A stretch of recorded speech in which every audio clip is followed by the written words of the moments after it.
The product of two consecutive positive integers is added to the larger of the two integers. Prove that the result is always a square number. So product means multiply. Two consecutive positive numbers. Okay, so if my two consecutive numbers are n and n plus 1, then the product of those will be n times n plus 1. That's the product of my consecutive positive numbers. And that is added to the larger of the two integers. Well, n plus 1 was the larger of the two integers, so let's add that to n plus 1. And I need to prove that this result is always a square number. Now, a couple of options here. You could expand these brackets. N times n is n squared. N times 1 is n. Then collect up the like terms. The n plus n is 2n. And then we could factorize that into being n plus 1 times n plus 1,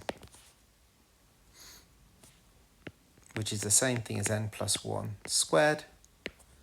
So therefore, a square number.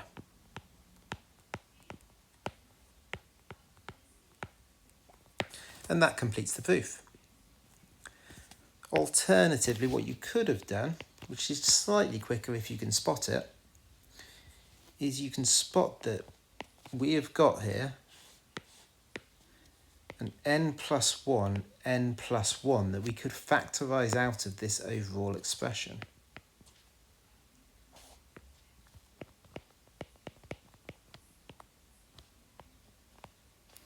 If I factorize out n plus 1 from here and here, let's see what would be left.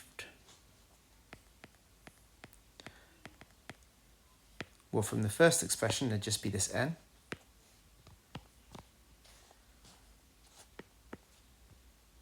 So hopefully you can see that this times this is this. And then from the second part, we just have a plus 1 because this times this is this. And now you can see that we've got n plus 1 times n plus 1, which is n plus 1 squared. So if you can spot that factorization at the beginning, then that will make your life a little bit easier.